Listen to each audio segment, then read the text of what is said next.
We are continuing to follow the breaking news in the Mosquito Fire. Thank you so much for joining us. I'm Alex Bell. This is To the Point. And that fire has jumped the American River and is now burning in the town of Foresthill. Here's a live look at the evacuation map. The areas in red are under mandatory evacuations. Those in the yellow area are under evacuation warnings. You can see the evacuation orders and warnings have been extended all the way to the Auburn area. And if the situation gets worse near you, just trust your gut and do not wait to be told to evacuate. Just go ahead and do so. We want to get straight to Luke Cleary, who is off of Foresthill Road right near Forest Hills High School. Good evening, Luke. Hi, Alex. Just want to let you know we've moved locations since we came to you live in the 6 o'clock show. We are now on Mosquito Ridge Road, and from here you can get a vantage of just how close the flames have gotten to structures in the Mosquito Fire today. Look at this CAL FIRE firefighter who's making his way through here, kind of mopping up, but the ground, as you can see, is totally singed. And if you look just up here, there's a structure where the fire came up to within just 10 or 15 feet, right up to that fence line. Actually, if we look over here, there's another RV that looks like it may have sustained a bit of damage. This is close to where our Kurt Rivera came to you live, also in the 6 o'clock show. And then I'll just bring you over to the other side of this road, and you can get a sense of just how steep and rugged this terrain is. Look at that. That's like a near 45 degree angle looking down there. And as you can see, the vegetation has all burned away. The trunks of these trees are completely blackened by the fire as the smoke continues to roll up this hill. Again, firefighters are putting some pretty extreme efforts to protect the homes and structures of Forest Hill, like this mobile park, and the fight is far from over as the winds continue to pick up here in Forest Hill.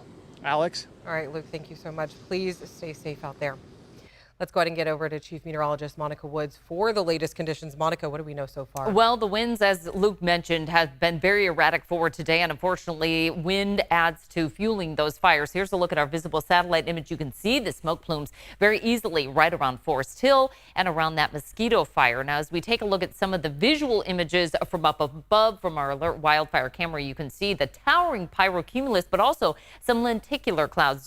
That just shows how much turbulence is in the air, and it's been a very difficult firefight, at times not even able to fight this fire from the air. As far as the perimeter lines, they have continued to grow over the last couple of days, the orange and the red shadowing there, showing the growth of this fire. Now, today we had those southwest winds pushing that fire closer to Forest Hill. Also on the east side of this fire, that should not go unnoticed, because we are going to continue to watch how that growth happens as well. The latest perimeter showing about 49,000 acres burned so far. There's the hot spots there around Forest Hill. There's the east side of this fire, obviously growing in that direction as well, supported by the winds. Tonight, we'll see those winds starting to come downhill, and so that smoke will settle into the lowest elevations. But then once again for tomorrow, start out of the southwest, pushing that smoke along I-80 and towards the Tahoe Basin. Now, speaking of that, we have the road closures along I-80 westbound. We're down to one lane along I-80 eastbound near Gold Run to Alta and near State Road 20, right at that junction there. It's closed. What's going to add to the elements of this firefight? This low pressure system brewing in the Pacific. We've got a chance of rain and more crazy winds ahead in the forecast, Alex. All right, Monica, thank you. We all know that conditions are changing literally hour by hour. So we have a team of journalists on the ground in Forest Hill this evening covering the Mosquito Fire as it moves into Forest Hill. We want to get to Kurt Rivera, who is live now along Mosquito Ridge Road at the Mountain Shadows Retreat. Kurt, you've been there for a couple of hours. What are you seeing now?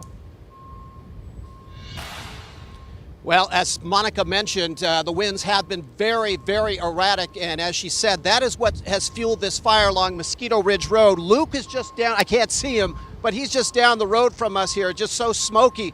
But within the last hour or so, I'm going to step away here, the fire actually jumped from one side to the other. And on the other side there is where most of the firefighters have been positioned for structure protection. And they've done an amazing job protecting the homes. As you can see, some of the burned out areas where the fire actually jumped and some of the trees that burned, and you can see some of the fire retardant that was dropped earlier before we were here. Not enough to stop the fire from jumping, but crews have done an incredible job. I'm going to have Wes turn around here, my photographer, and show where that water truck is moving in. That home right there, the fire actually jumped onto the property after some backfiring operations. In fact, I see a tree still kind of flared up there.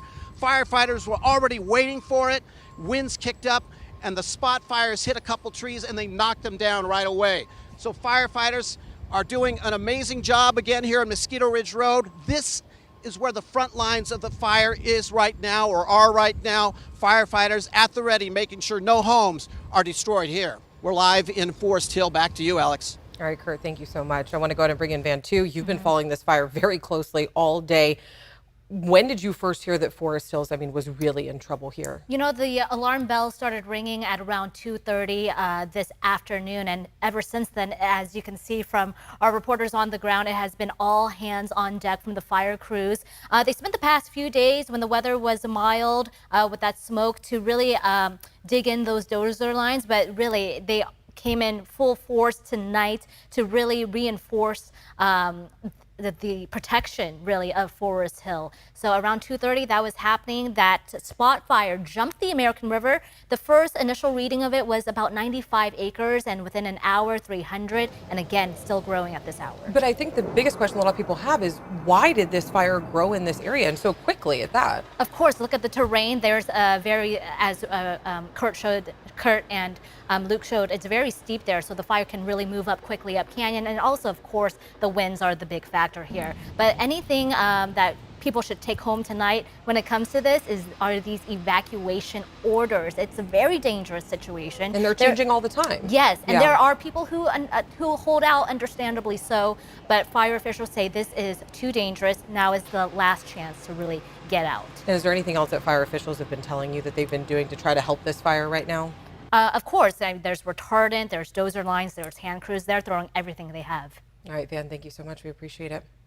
As Van just mentioned, packing up your belongings and evacuating at the drop of a hat can be a very tough decision, but it is one that can save your life. Investigative reporter Brandon Ritteman has been covering wildfires throughout his entire career, and he was caught in the Camp Fire back in 2018 and shares some life-saving tips that he's learned along the way.